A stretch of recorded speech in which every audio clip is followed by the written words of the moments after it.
Chicago Tonight, Latino Voices is made possible in part by Allstate and the Searle Funds at the Chicago Community Trust, and by the support of these donors.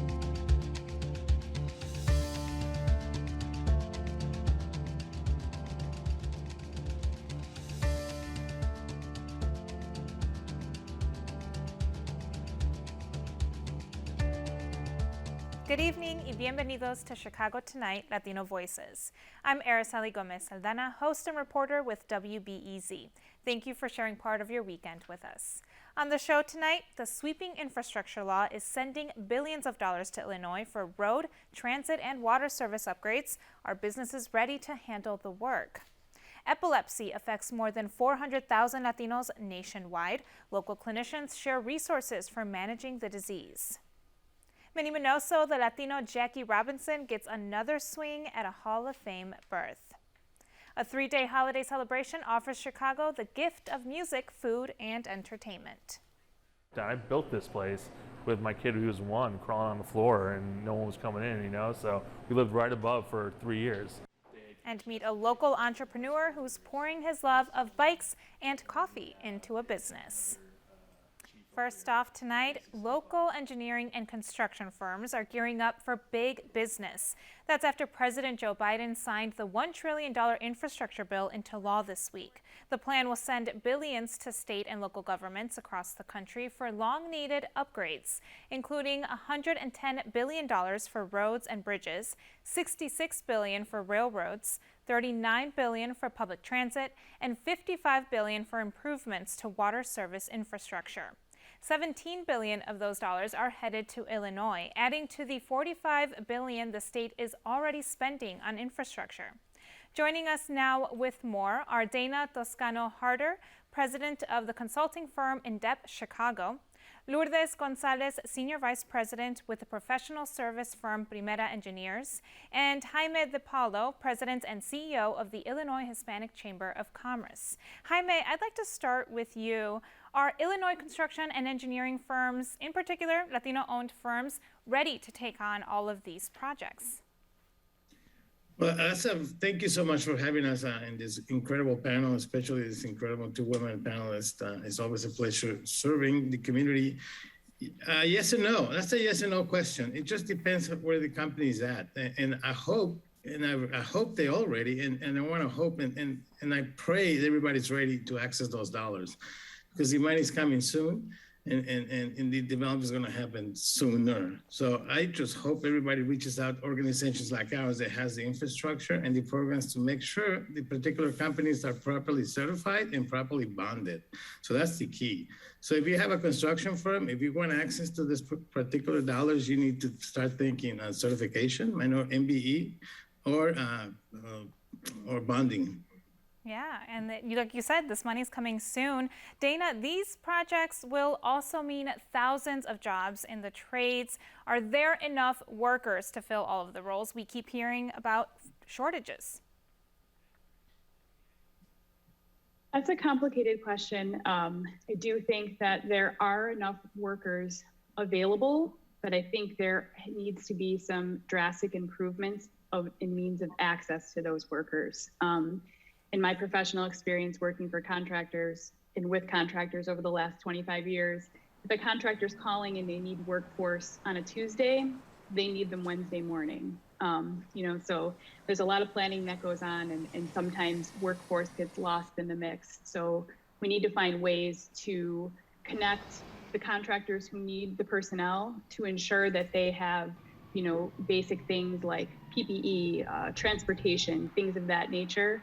And that isn't just the onus isn't just on the workforce development type agencies, but also on the large firms to make an investment in the community, in the workforce, and to do some good outreach and make those things available to people who are looking to work on these opportunities.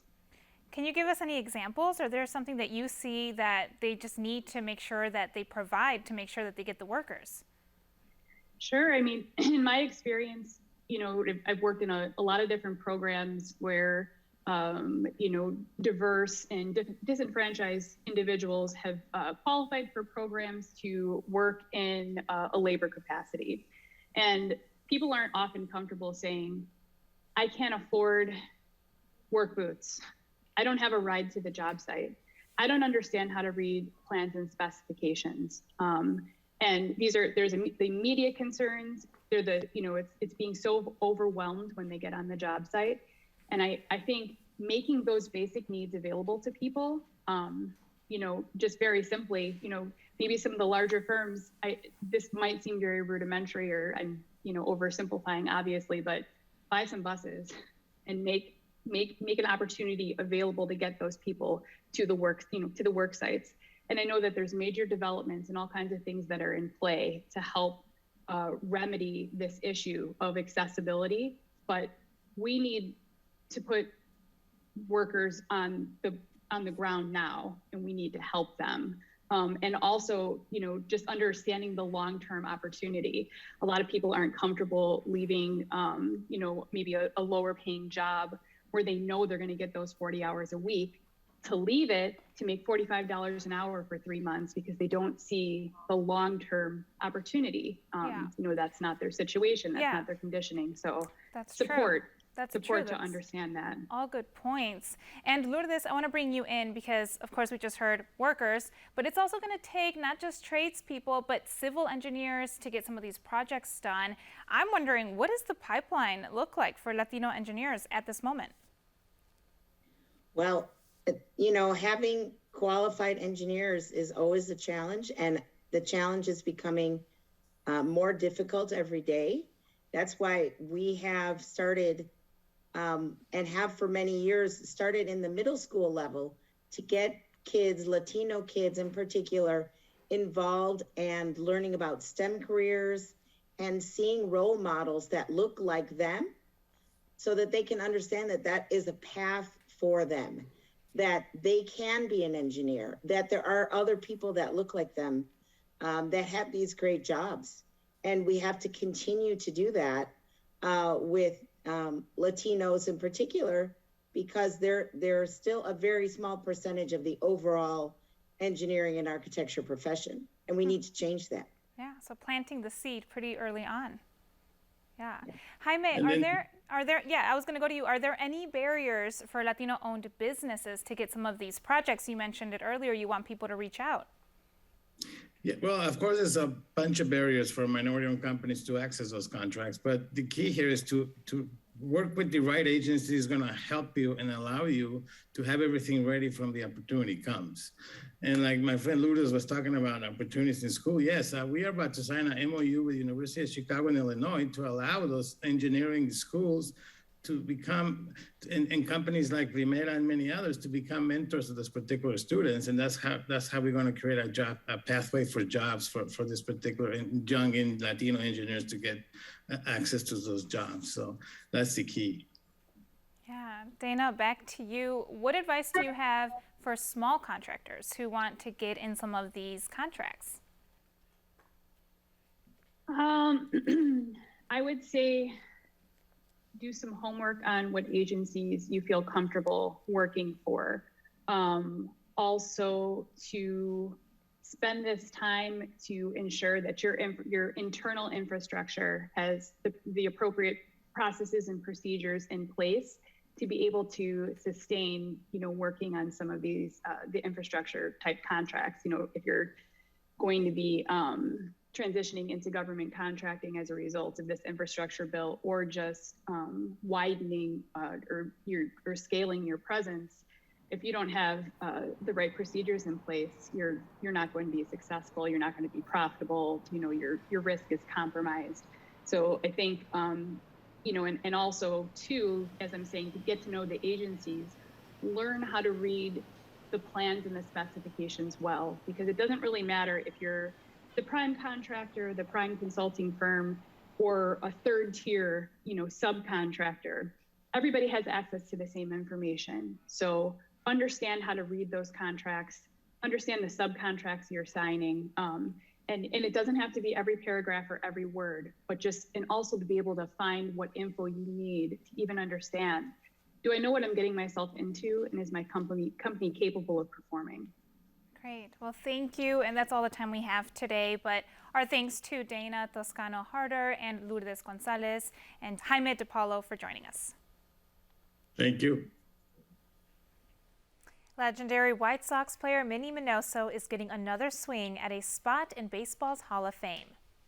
Minoso became the first Black Cuban to play in the major leagues with Cleveland. He went on and broke the color barrier for the White Sox in 1951. After his days on the field, he settled in Chicago, joined the Sox as an assistant coach, and was a mentor for players until his death in 2015. Minoso is on the Golden Days ballot for candidates from the 50s and 60s, and some say it's long past time to honor him with a Hall of Fame berth. There is a direct connection there to who Minnie Minoso represented, not only in the White Sox organization, but all over, from the teams that he played with to the Negro Leagues, and most importantly, to the Cuban community and to the Latino community and the Afro-Latino community, of being able to not only do it on the field, but also do it outside the lines and inspire others. And he put the go in the Go-Go White Sox. You know, he brought that brash and daring style that was signature to a Negro Leagues baseball. And here was this guy, beautiful ball player, as Monty Irvin would say, you know, who just electrified, you know, and so it has been frustrating to some degree to see people come up with what I thought were just illegitimate reasons to keep Minnie out of the Baseball Hall of Fame. This should have happened when he was still with us. The Hall of Fame era committees will announce election results for the class of 2022 on December 5th. Up next, local resources for managing epilepsy.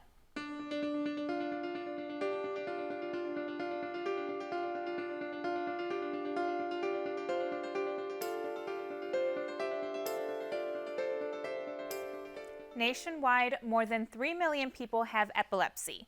Of those, 400,000 are Latino.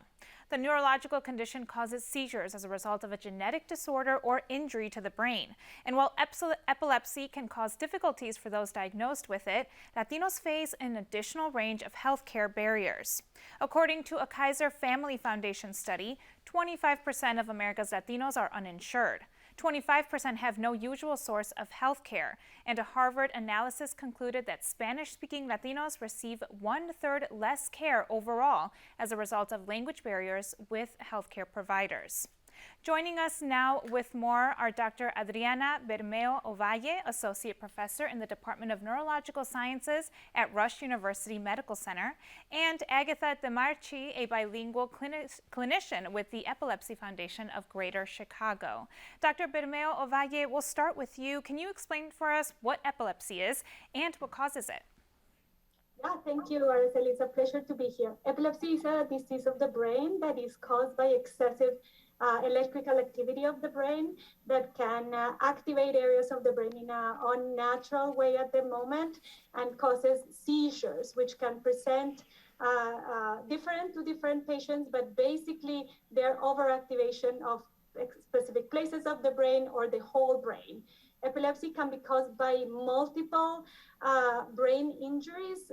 Some people are born with the predisposition to have epileptic seizures, or some people may acquire the predisposition to have epileptic seizures by different types of brain injuries that you can acquire actually anytime over your lifetime. Right, and Agatha, you know, what different types of seizures are there? They're not all the same, right? So what are the signs that people should look out for? Thank you, Araceli, for giving us the time to be here and people can learn a little bit more about epilepsy. As Dr. Adriana mentioned, there's different type of seizures, and people sometimes they have a misconception what they expected to see for a seizures. Usually they see the most common one when people maybe getting on the floor, or maybe when they have the muscle a little bit rigid. But there's different type of seizure that is very important that they need to pay attention, and we provide some training, so through the Epilepsy Foundation Department and the Education Department, where people can learn about this, what is epilepsy, what are the different signs, and what are the different type of seizure as well. And when we talk about misconceptions, especially among the Latino community, can you talk a little bit about some of those misconceptions that you see just in general about epilepsy and what can be done? Yes, definitely. So when we say misconception, we have the opportunity to work with different, with Latino population, correct?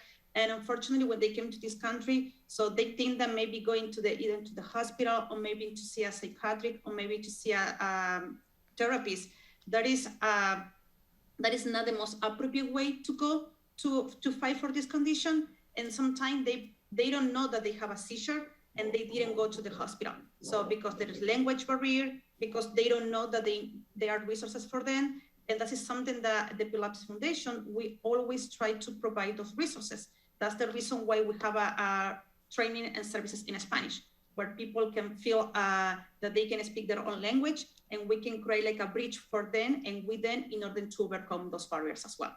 Yes, because I'm sure getting access to healthcare is the important part there. Dr. Bermeo Ovalle, what are the treatment options available for the community? Yep, the good news is that for most people, epilepsy is a treatable condition. We expect about 70% of patients to be fully controlled on medication treatment, and we have great options for treatment for patients who have types of epilepsy that do not respond to medication. So in addition to medication and medication combinations, we have curative epilepsy surgery for selective patients, neurostimulators. We have at least 3 that are available for patients at the time. We have dietary treatments for epilepsy as well, and combinations of also new surgical, different types of surgical technologies. So we are very fortunate in our Chicagoland area. We have 5 high-level epilepsy centers. We work collaboratively across different centers, and we have a lot of options to offer for patients with epilepsy to be able to live their best life and a fulfilled and full life despite the disease. That's great. And Agatha, do you see any barriers when it comes to the clients that you see, Latinos in particular, that kind of bar them from getting some of these treatments that doctors are speaking about? Yes, so I think one of the biggest challenge definitely is language, okay, because there is, unfortunately, there's not a lot of doctors that they speak in their own language. The other part will be there's people that are undocumented. So, and unfortunately, there is a lack of resources when people came to this country and maybe they don't have the legal status. So that is one of the biggest reasons why there is organization and the partnership, and there exists Epilepsy Center and also our foundation as well that can help clients to get access to those services as well. But yes, unfortunately, so Latino community, they have those barriers and they need help on those areas. Yeah, I can imagine. Dr. Bermeo Ovalle, what advice do you have for people who maybe just got a diagnosis and are really looking for that information, especially when it comes to parents searching for information?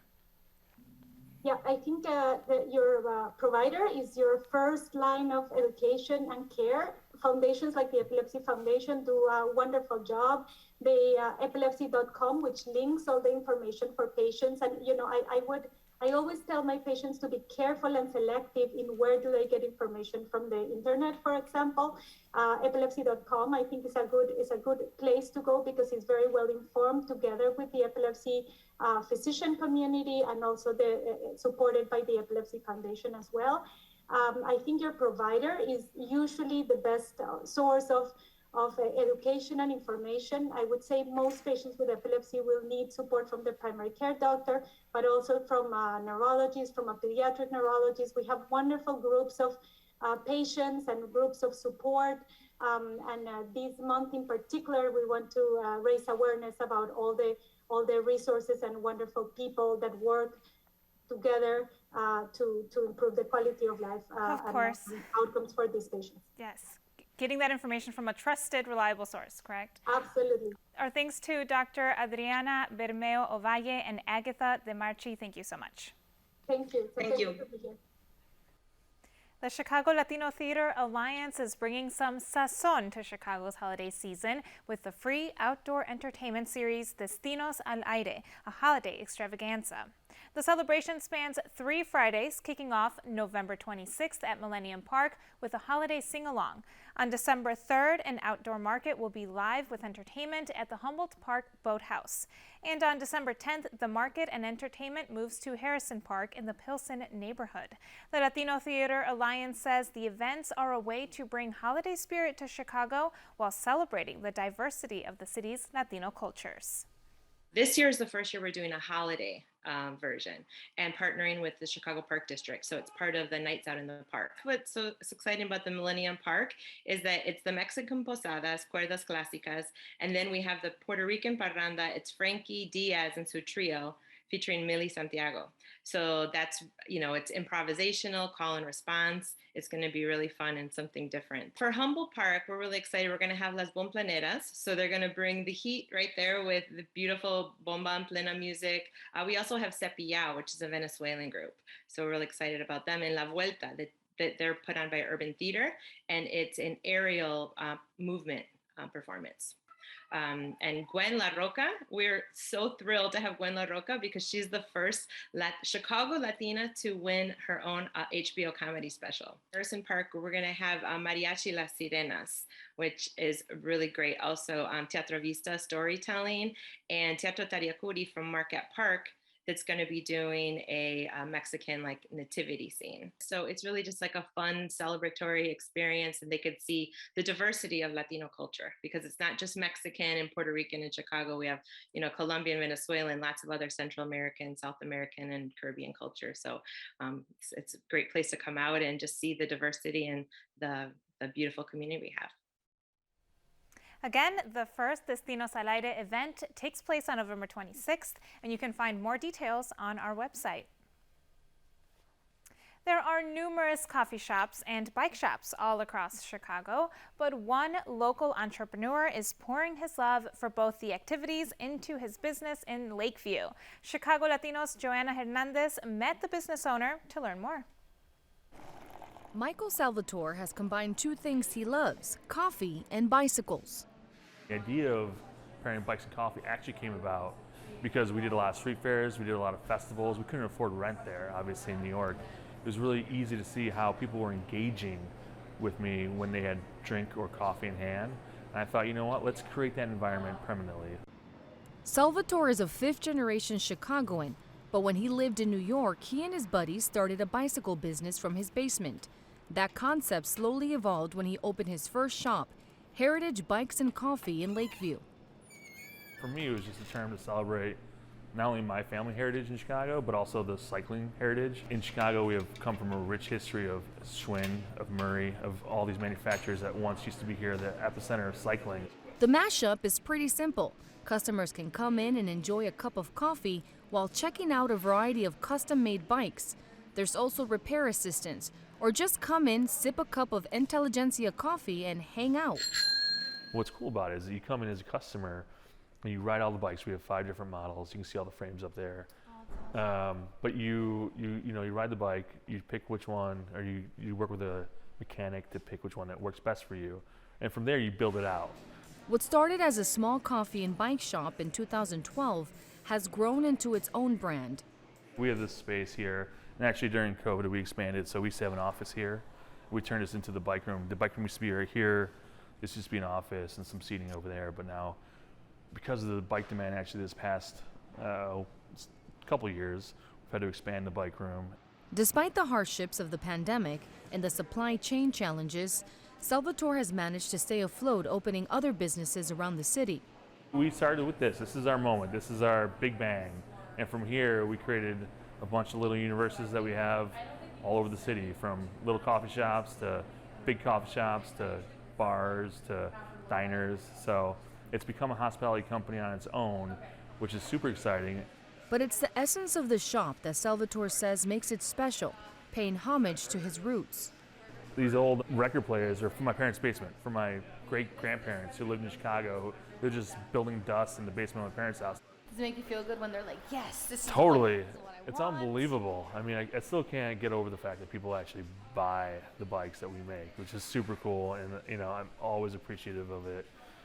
Another cool thing is, speaking of my proven heritage, we actually got this done This is based on a Peruvian design from the northern part of Peru.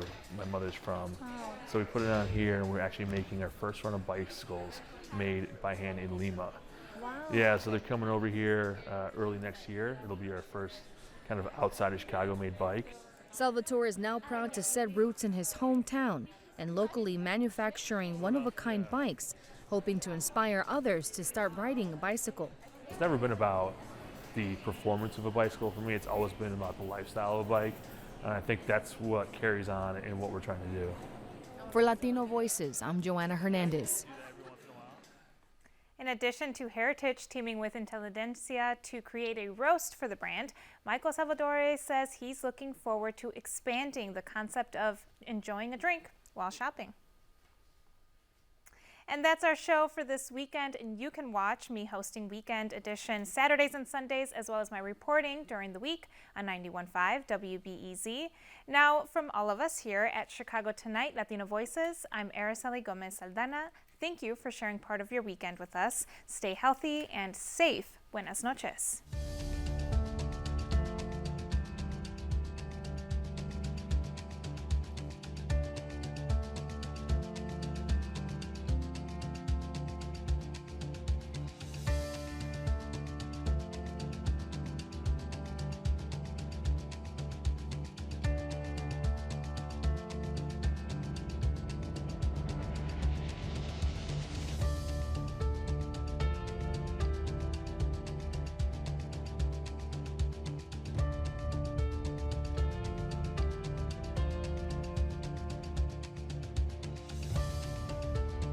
Closed captioning is made possible by Robert A. Clifford and Clifford Law Offices, a personal injury law firm representing dozens of families in the crash of a Boeing 737 MAX 8 jet.